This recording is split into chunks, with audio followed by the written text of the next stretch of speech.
Kisah pemuda kaya, anak bos besar 73 perusahaan, yang menjadi cleaning service. Episode 73, Kauri. Setelah mendapat notifikasi pesan dari teman grup WhatsApp, dirinya pun berinisiatif untuk menelpon ayahnya.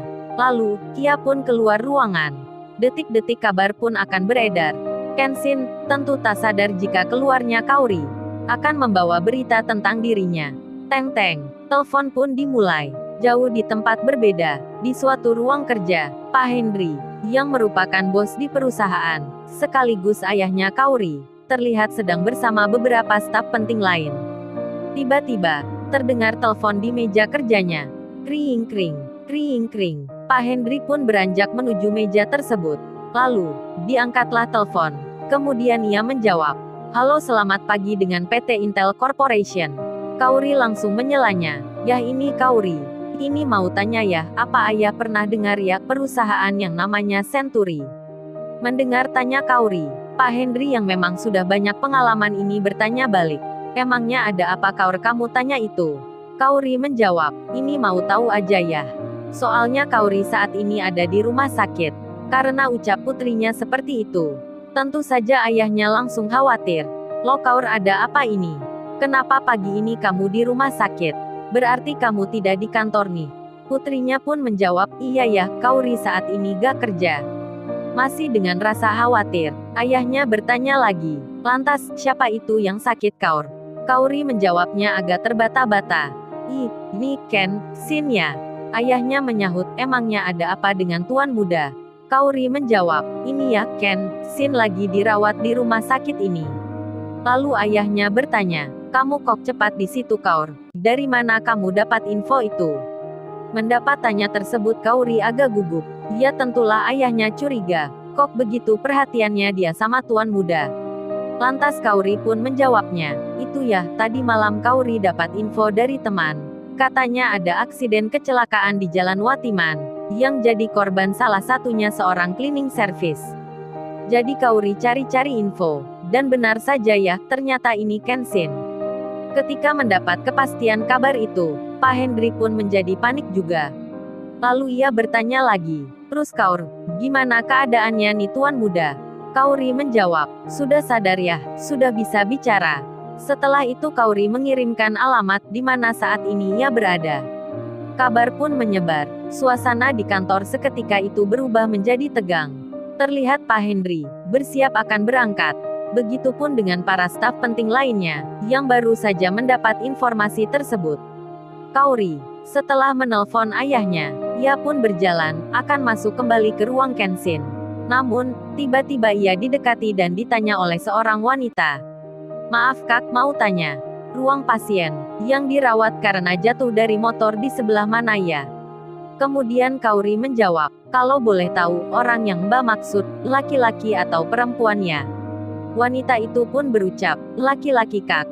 Kauri menyahut, "Oh, soalnya di sini itu banyak pasiennya. Kalau tidak tahu nama ruangnya repot juga." Wanita itu menjawab, "Iya, lupa saya Kak, padahal tadi sudah dikasih tahu." Lalu Kauri mencoba bertanya lagi, "Kalau gitu orang yang Mbak cari namanya siapa ya? Barangkali saya bisa bantu untuk menanyakan ke petugas jaga." Wanita itu pun menjawab, "Dia namanya Kenshin Kak." Mendengar nama itu langsung deh Kauri terkejut. Karena yang dicari itu adalah Kenshin. Ia langsung berpikir aneh-aneh. Siapa lagi nih dia? Tapi ini kok masih muda banget ya?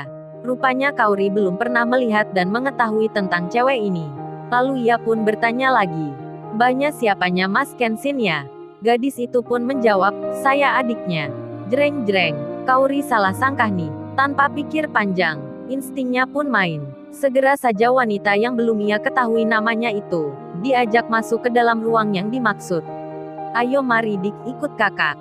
Aduh, langsung berubah nih panggilannya. Sebutannya menjadi adik gitu. Kok mirip si Rena ya? Padahal kan belum kenal akrab juga. Apa Kauri sudah merasa lagi jalan sama adik ipar nih? Di sela itu, datanglah petugas pengantar makanan pagi. Kauri yang masuk bersamaan dengan petugas tersebut. Terlihatlah ia berjalan bersama dengan seorang wanita muda. Si Rena langsung bisa mengenalnya. Maklum, karena ia pernah melihatnya di media Facebook. Terlebih, sewaktu di rumah sakit kemarin. Kenshin yang mengetahui adiknya ada di sini. Langsung saja ia merasa khawatir, jangan-jangan mama tahu nih keadaan dirinya. Kemudian Nita pun menghampiri kakaknya. Di belakangnya ada Kaori dan Rena. Lalu salah satunya ditanya oleh petugas pengantar makanan. Mbak maaf nih, makanannya ditaruh di mana ya? Mendengar tanya itu, keduanya sama-sama menjawab. Kaori dan Rena berucap, biar saya saja Bu, yang membawanya, sambil tangan mereka bersiap menerima pula.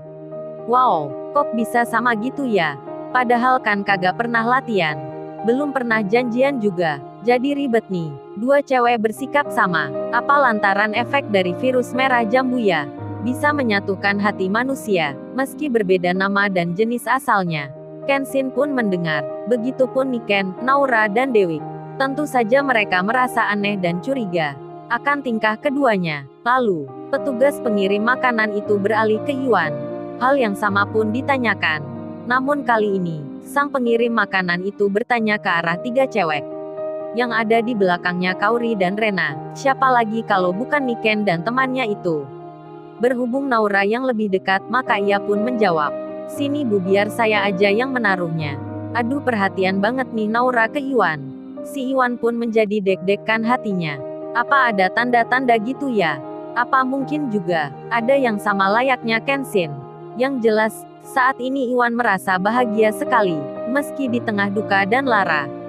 Sementara, perusahaan Century, yang bergerak di bidang industri percetakan alat rumah tangga, ternyata, usut punya usut, bermasalah dengan beberapa perusahaan. Banyak menanggung hutang sana-sini.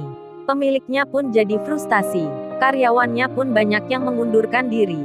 Karena gaji yang sedikit dan sering telat dibayarkan. Pergantian pun tak terhindarkan. Seringnya orang keluar masuk kerja, hingga terus-terusan membuka lowongan. Apalagi, semenjak rencana mereka gagal, lantaran adanya seorang cleaning service. Di tengah perjalanan menuju rumah sakit, Pak Hendri pun teringat, jika nama yang ditanyakan Kaori, pernah ia dengar sebelumnya. Setelah diingat beberapa menit, Pak Hendri pun yakin, jika perusahaan Century itu ada hubungannya dengan masalah yang kemarin. Kemudian ia menelpon putrinya, "Hei Kaur, ayah mau bicara nih." Kaori menjawab, "Iya ya, ada apa ya?" Kenshin langsung bisa merasa, wah gawat nih, Kaori memberitahu ayahnya. Pak Hendri pun mengabarkan, Kaur, Century itu adalah salah satu perusahaan rekayasa, yang menerima aliran dana dari perusahaan pusat.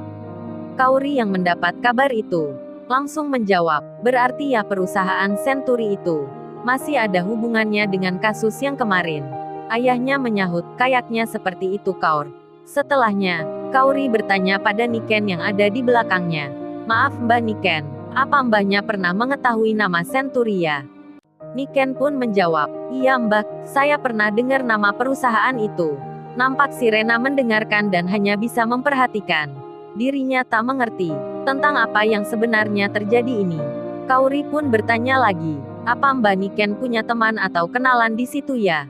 Niken pun menjawab, maaf Mbak Kaori, setahu saya, perusahaan itu dikelola oleh Matsuka, yang tak lain cowoknya Mbak Wendy. Waduh, Niken mulai membuka nih. Kayaknya dia sudah mulai berpihak. Mendengar jawaban itu, Kaori langsung menjadi paham. Pikirnya pun langsung menerka. Awas kalau pelakunya orang yang kemarin itu. Greget-greget Kaori menahan emosinya. Dirinya tak sabar ingin mengetahui siapa yang ingin mencelakai Kenshin. Ririn, rupanya ia masih berpikir, kenapa telepon Kenshin yang menjawab seorang wanita. Lalu, ia pun mencoba mencari tahu. Dengan menelpon nomor itu lagi. Sengaja Ririn memakai nomor yang berbeda, yang belum pernah dipublikasikan sebelumnya. Ririn pun mulai menelpon. Titit.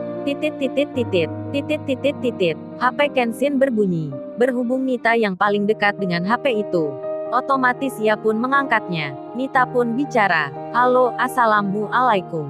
Dengan siapa ini saya bicara ya? Ririn pun mendengarkan. Rupanya suara wanita lagi yang menjawab. Tapi kok ini beda suaranya dari yang tadi ya? Hingga akhirnya ia pun bicara.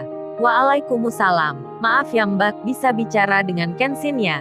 Nita pun menjawab. Mohon maaf nih sebelumnya. Kak Kenshin saat ini kagak bisa nerima telepon. Soalnya lagi sakit, atau ada pesan ya Kak? Nanti saya sampaikan. Ketika mendengar jawaban itu, Ririn pun langsung sok dibuatnya. menjadi dakdikduk cemasnya. Khawatirnya mulai nampak tanda-tandanya. Hingga ia langsung saja bertanya, "Maaf, ya Mbak, kalau boleh tahu sakit apa ya?" Lagi-lagi, Nita pun menjawab dengan seadanya.